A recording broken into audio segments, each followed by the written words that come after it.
औज़ुबिल्लाहिमिनश्शैतानिर्रजीम बिस्मिल्लाहिर्रहमानिर्रहीम। आज एक नई वीडियो के साथ हाजिर खिदमत हूँ और सबसे पहले मैं उन तमाम दोस्तों का शुक्रिया अदा करता हूँ जो मेरी वीडियो को देखते हैं, पसंद करते हैं, शेयर करते हैं, कमेंट्स बॉक्स पे जाके मेरी हौसला अफजाई करते हैं और नए आने वालों को खुश आमदीद और रिक्वेस्ट के इस वीडियो को लाइक करें, शेयर करें और सब्सक्राइब करें। आज इंतहाई सेंसिटिव मौजू, असल में हमारे दीन का जो हाल है इस टाइम आप लोगों को पता है। हर कोई अपना राग अलाप रहा है, यानी 4 मसलक तो हैं लेकिन उसमें भी शायद 3600 मसलक लोगों ने अपने बनाए हुए हैं।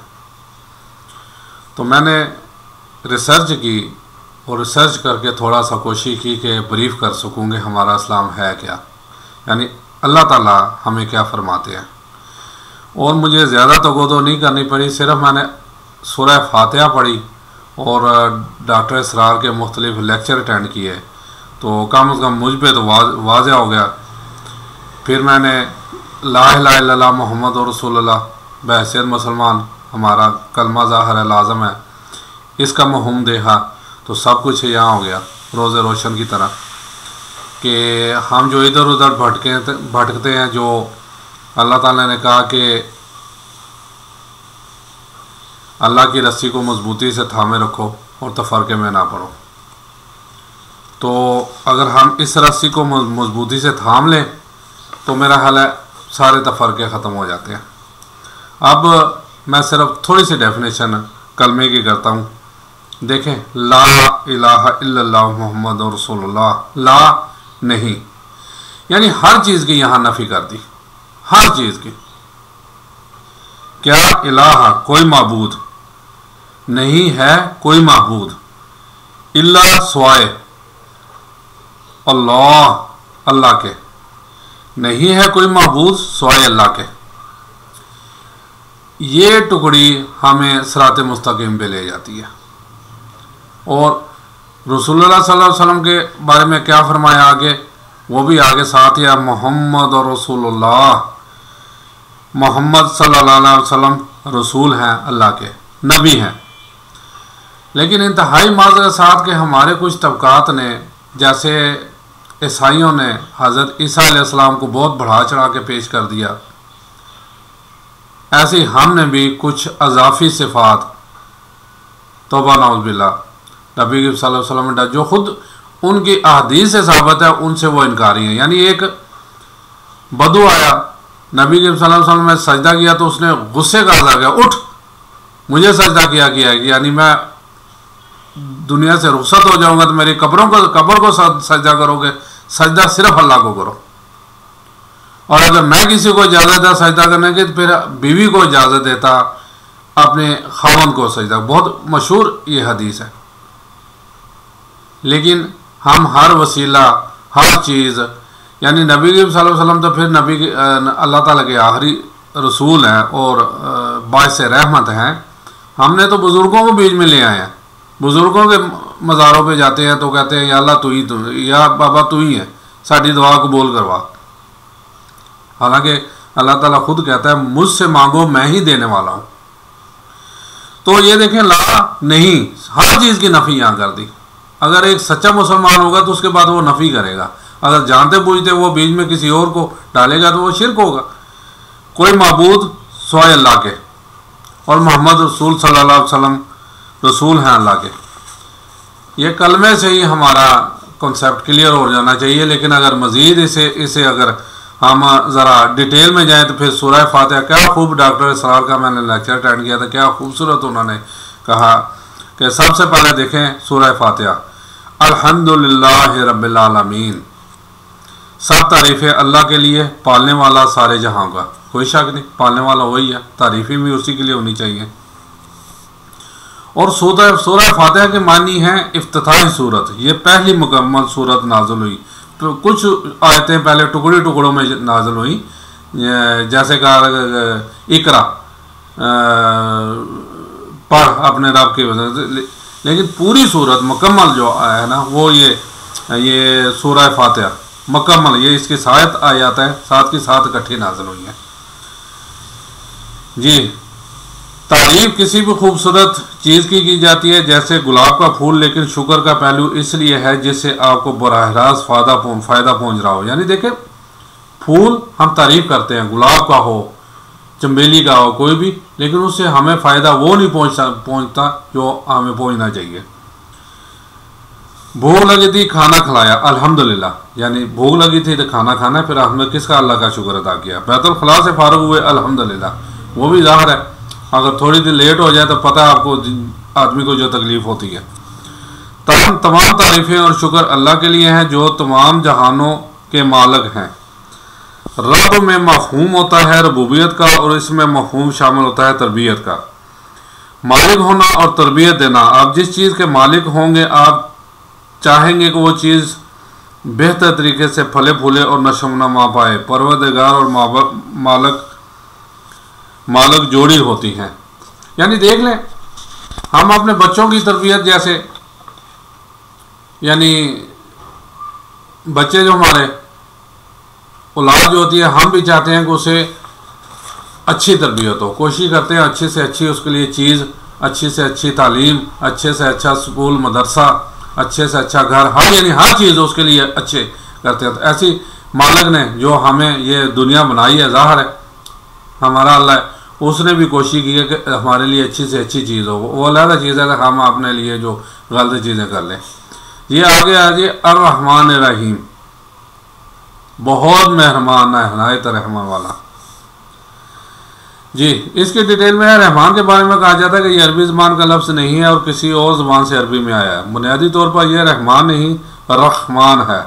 और सूरह फुरकान में जब इनसे कहा गया कि रहमान को सजदा करो, तो उन्होंने कहा, यह रहमान कौन है? ऐ मोहम्मद, क्या हम अब इसको सजदा करेंगे जिसका हमें तुम कहोगे? और उनके अंदर नफरत का इजाफा हो गया। अरब में पहले रहमान के लफ्ज़ को कबूल करने से अबा किया कि ये कहाँ से ले आए, लफ्ज़ ये हमारा नहीं है, हालांकि मौजूद था, लेकिन ये है कि बहुत कम इस्तेमाल होता था। हज़रत अबू बकर के बेटे का नाम अब्दुर्रहमान है। अशरा मुबशरा में से एक सहाबी का नाम अब्दुर्रहमान बिन औफ है। दूसरी राय ये है कि ये दोनों लफ्ज़ अरबी हैं और असल हैं, और अल्लाह ताला की रहमत की दो शानों को ज़ाहिर करते हैं। अल्लाह ताला की सिफ़त रहमत की दो शानों को ज़ाहिर करते हैं, यानी रहमान और रहीम।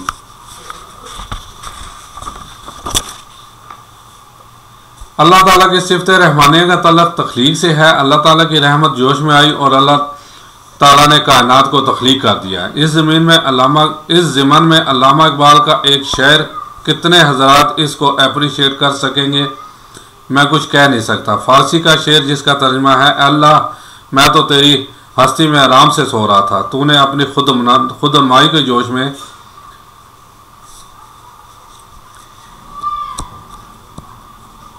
ज़ाहिर कर दिया। यानी आगे हदीस कुदसी भी है जिसका तर्जुमा, मैं एक छुपा हुआ ख़जाना था, मेरे अंदर कुव्वत थी, ताकत थी, क्रिएटिव पोटेंशल था, तख्लीकी सलाहियत थी, तो मैंने एक मखलूक को पैदा किया। गैब में होते हुए अल्लाह ताला को पहचानते हैं, अल्लाह को मानते हैं, अल्लाह की बंदगी करते हैं। किसी ने अल्लाह को देखा तो नहीं।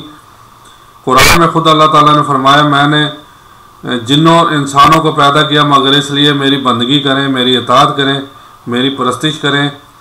किस लिए पैदा किया?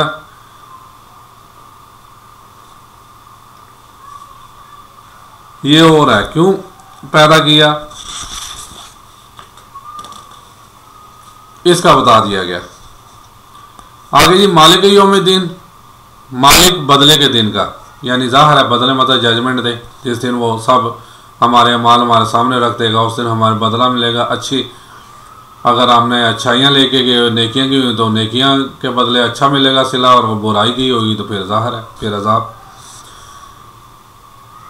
यौम दीन का मुख्तार मुतलक, दीन के मानी हैं बदले, बदले का एक दिन है जिस दिन फैसला होगा। कौन क्या कमा कर लाया, उसे क्या बदला मिलना चाहिए? आया उसका बुराइयों का पलड़ा भारी है, उसे सज़ा मिलनी चाहिए, या उसके हसनात नेकियों का पलड़ा भारी है कि उसको अनाम कराम से नवाजना चाहिए?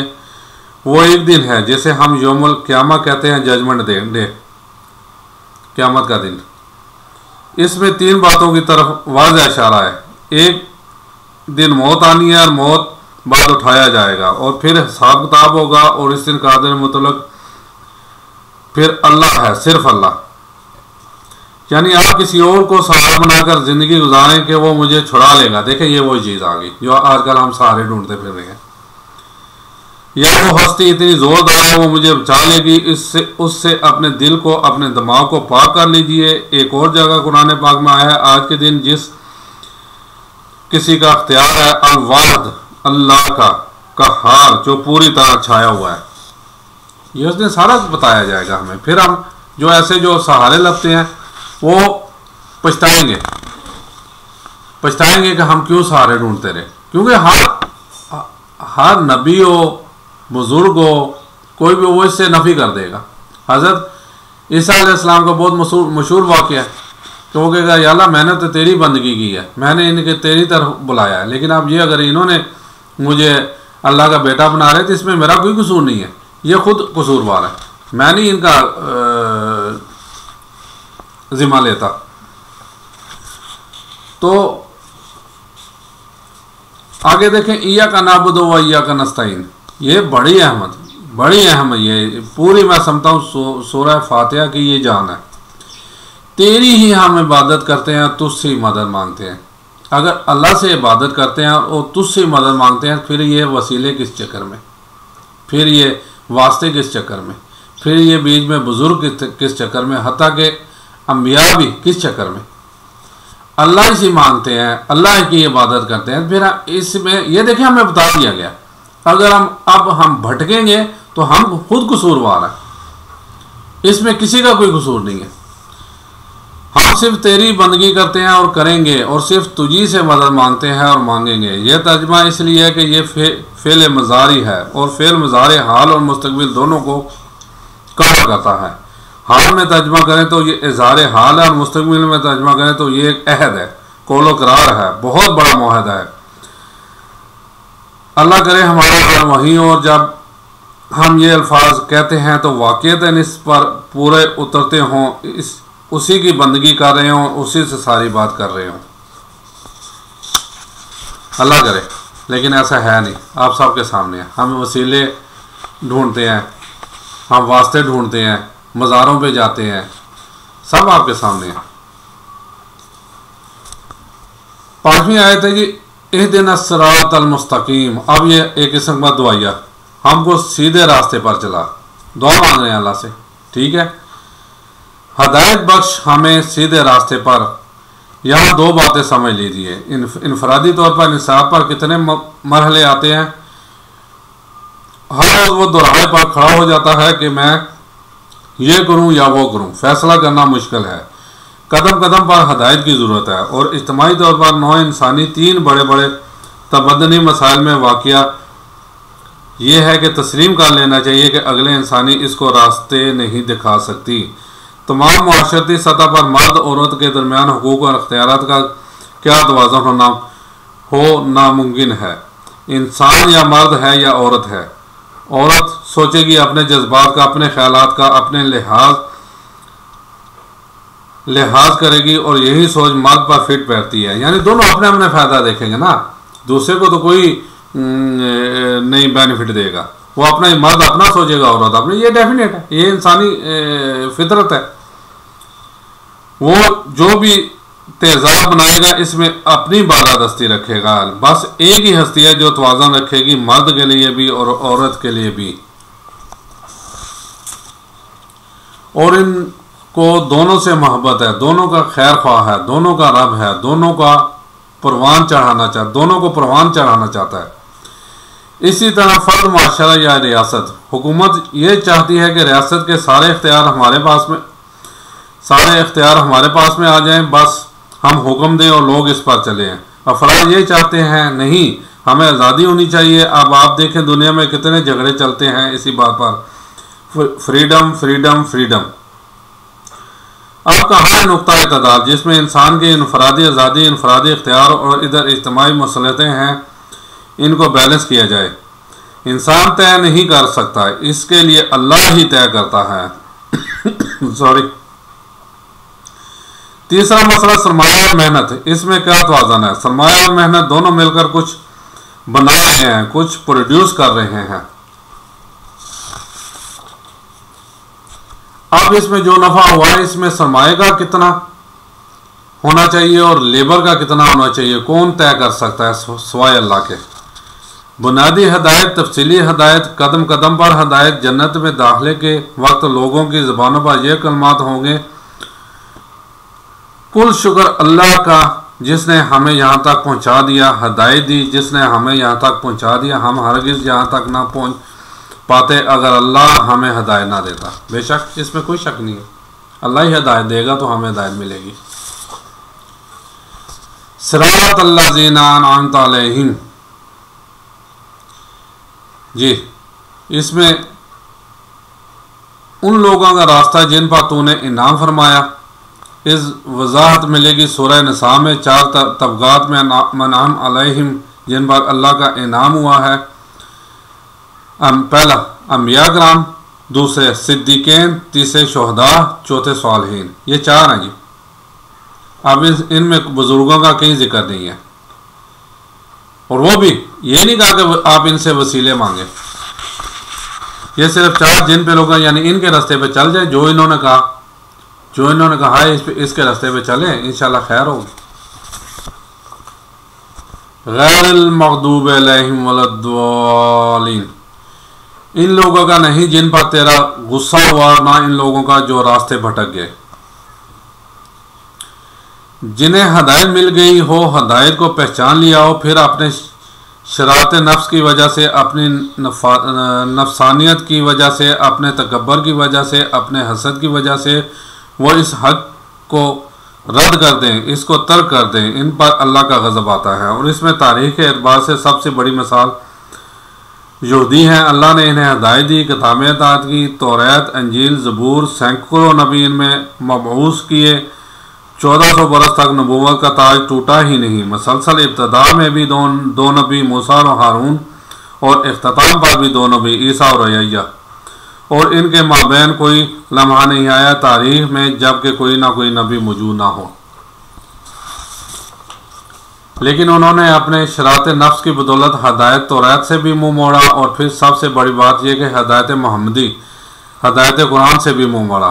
वो है मग़ज़ूब अलैहिम, और ना ही गुमराह होते। ये लफ्ज़ जो आता है अरबी ज़बान में गुमराह का भी है और तलाश हक में भटकने का भी है। एक वो शख्स है जिस पर अभी हक वाज़ेह नहीं हुआ और वो हक की तलाश में है, इसके लिए भी द्वालीन का लफ्ज़ आएगा। इसी तरह किसी इश्क में दीवाना हो जाए, इसे भी द्वालीन कहते हैं, यानी इस पर जज्बात का इतना गलबा हो गया है किसी के इश्क और मोहब्बत की वजह से। हुज़ूर सल्लल्लाहु अलैहि वसल्लम के लिए ये लफ्ज़ आया सूरह दुआ में, और ये जो दुआ का लफ्ज़ आया ज़रूरी नहीं गुमराही के लिए आया हो, वो भी जो अभी राह हो हदायत के हसूल के लिए तलाश में कोशां है, और वो भी जो किसी मुग़ालते की वजह से हक से मुनहरफ हो जाए।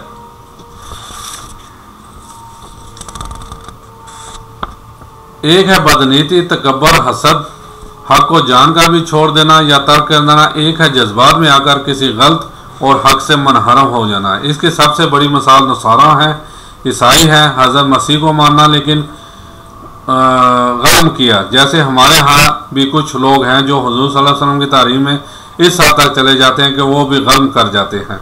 देखें वही चीज़ आ गई, ये वही चीज़ आ गई, हम बहुत आगे बढ़ जाते हैं। एक हद में रह के हमें एक हद में रहना चाहिए। ये इंतहाई दर्जे को हो गया था हज़रत मसीह के मानने वालों में, और उसकी बिना पर उन्होंने तस्लीस का अकीदा ईजाद कर लिया और हज़रत मसीह को अल्लाह का बेटा नौज़ुबिल्लाह मान लिया। उसकी सबसे बड़ी मिसाल द्वालीन, किसी बदनीति की वजह से नहीं, किसी अच्छे जज्बे से रसूल से मोहब्बत करना अच्छा जज्बा है, लेकिन ये मोहब्बत भी एक हद में रहनी चाहिए। गुलू करेगी तो इसके बाद गुमराही की तरफ जाएगा। देखिए वही चीज़ है, ये जज्बा था ना उनका, जज्बा यानी अपनी तरफ से उनका अच्छा था, लेकिन गुमराह हो गए और भटक गए। जनाब ये है सूरह फातिहा। मज़ीद अगर इसमें तफसीर चाहिए तो डॉक्टर इसरार के लेक्चर को अटेंड कीजिए। इंशाल्लाह आपको अगर नीयत से करेंगे तो लाजमी राह हक सिरात मुस्तकीम मिल जाएगा। कमेंट्स बॉक्स में जाके ज़रूर कमेंट्स कीजिएगा कि कैसी रही मेरी वीडियो। मैंने अपनी तरफ से कोशिश की है कि दीन को थोड़ा सा ट्रांसलेट करूं, समझाऊं आप लोगों को, क्योंकि मौलवियों की तरफ तो देखना भी पसंद नहीं करते। चले शायद मेरी वीडियो ही कोई देख ले, कोई एक बंदा भी अगर हक पे चला गया तो मेरी ये वीडियो बनाने का मकसद हासिल हो जाएगा मुझे। इजाज़त दीजिए। अस्सलाम वालेकुम वरहमतुल्लाहि व बरकातुहू।